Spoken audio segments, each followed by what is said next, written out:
यो 21औं शताब्दीमा यो बहिनीको कुरा सुन्दा मेरो गिदी हल्यो क्या। अहिले पनि जात धर्म गोत्रमा मान्छेहरू अझै पनि चाहिँ नि विभाजित भइरहेका छन्। यो बहिनीको कुरा सुन्दा त लगभग मान्छेहरू अझै पनि शिक्षित भइसकेका छैनन्। तर यो बहिनीलाई चाहिँ नि फेरि अब गोरा ल्याउँदा त ओहो फेरि ओहो यति यति चाहिँ नि आफ्नो अङ्ग देखाएर भिडियोतिर नाच्ने फेरि यिनीहरू नै हुन्छन्। फेरि यस्तै बोल्नेहरू फेरि यिनीहरू भन्दा त यस्तै बोल्नेहरू क्या।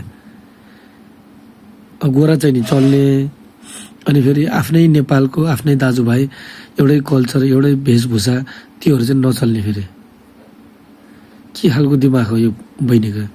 यस्ता व्यक्तिले हो अहिले पनि मान्छेहरूले चाहिँ नि बाध्य भएर झुन्डिने आत्महत्या गरेका छन्। र अहिले पनि समाजमा यस्तो तत्त्वहरूले गर्दा अहिले पनि समाजमा चेलीबेटी र अरू चाहिँ नि मान्छेहरूको सोचमा चाहिँ नि केही चेन्ज आएको छैन। यस्ता व्यक्तिलाई तपाईँहरू के भन्न चाहनुहुन्छ यसो कमेन्ट पाउँदा हजुर। गाली त नगर्नुहोस्, यसो सुझाव दिनुहोस् उहाँलाई। दमाई कामी भनेको हेर दमाई कामी नै हुन्छ, बाहुन छेत्री भनेको हेर बाहुन छेत्री नै हो।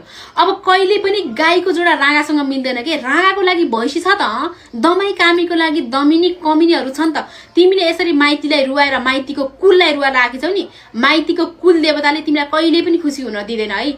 अनि मेरो चेलीबेटीले यस्तो गरेको भए म पहिला जिउँदै श्राद्ध गर्थेन, पहिला ल्याउँथे मार्थे अनि त्यसपछि बल्ल तिनीहरूको श्राद्ध गर्थे।